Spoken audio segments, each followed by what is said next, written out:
याद की होगी, फिर एक बार बता देती हूँ। संज्ञा के स्थान पर प्रयुक्त होने वाले शब्दों को सर्वनाम कहते हैं।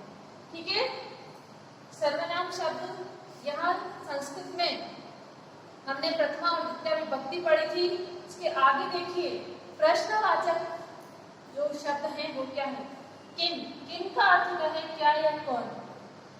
ठीक है, क्या, what, what and who, what and who.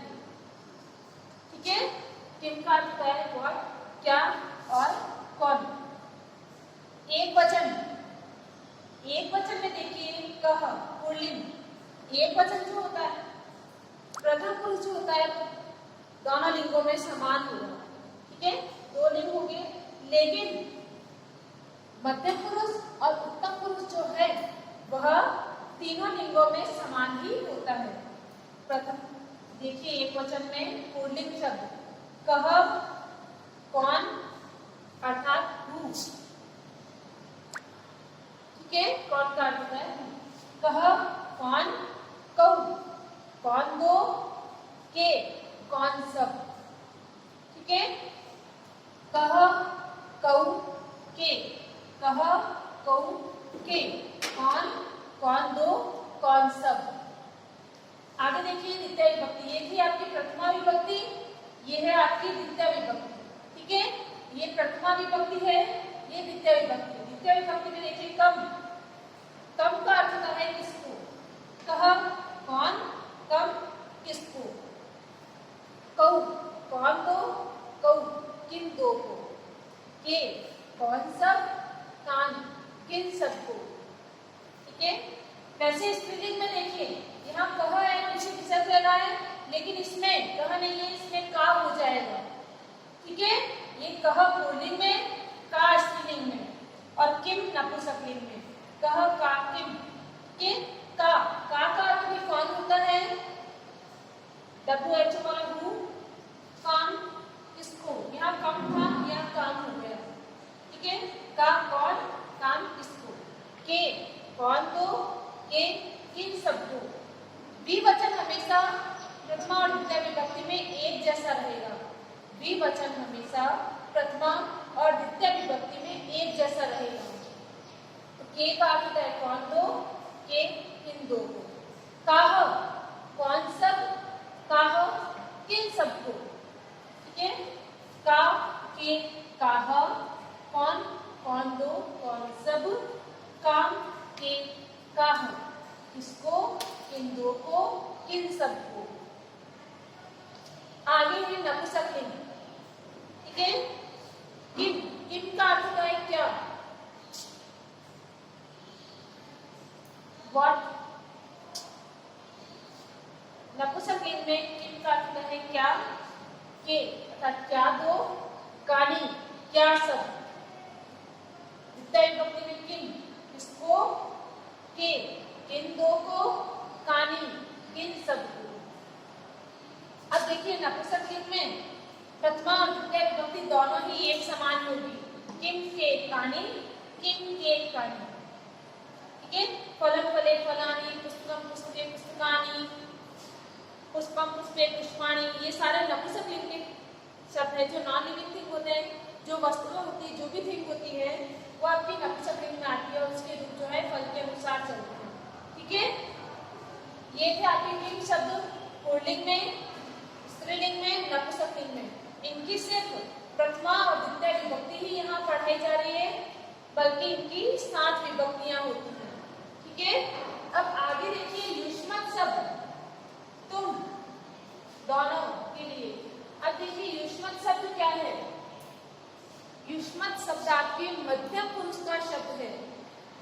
तुम शब्द के लिए इस्तेमाल होता है। तुम दो, तुम सब, तुम्हारे लिए, तुम्हारा, तुमने किया, तुमसे अलग, तुम्हारे लिए लाए। तो ये सारे तुम जो वर्ड होते हैं योर, यू या योर के लिए, ठीक है, तुम का प्रयोग किया जाता है। यू और योर के लिए तुम का प्रयोग, युष्मत शब्द का प्रयोग किया जाता है। तो युष्मत तुम दोनों लिंगों में समान, यहाँ 2 लिंग दे रखे पुल्लिंग और स्त्रीलिंग दोनों में ही समान रूप से ही चलते हैं। त्वम, तुम बालक या तुम बालिका, ठीक है, तुम बालक या तुम बालिका, कुछ भी कह सकते हैं, चाहे पुल्लिंग हो चाहे स्त्रीलिंग।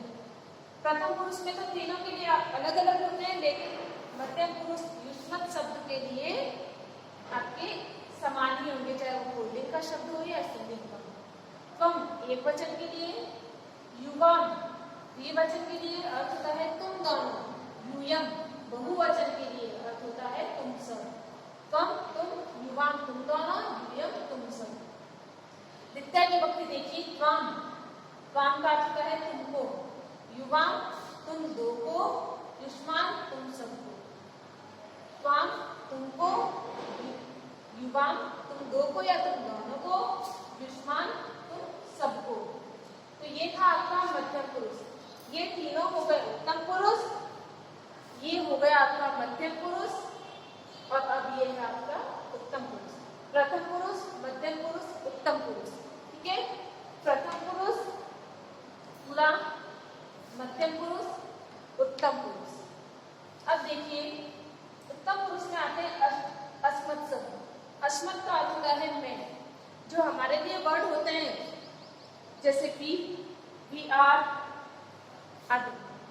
तो देखिए अस्मत् शब्द अहम, मैं, मेरे लिए, मुझको, मुझसे अलग, हम दोनों को, हम सबको, हमारा, हम दोनों ने।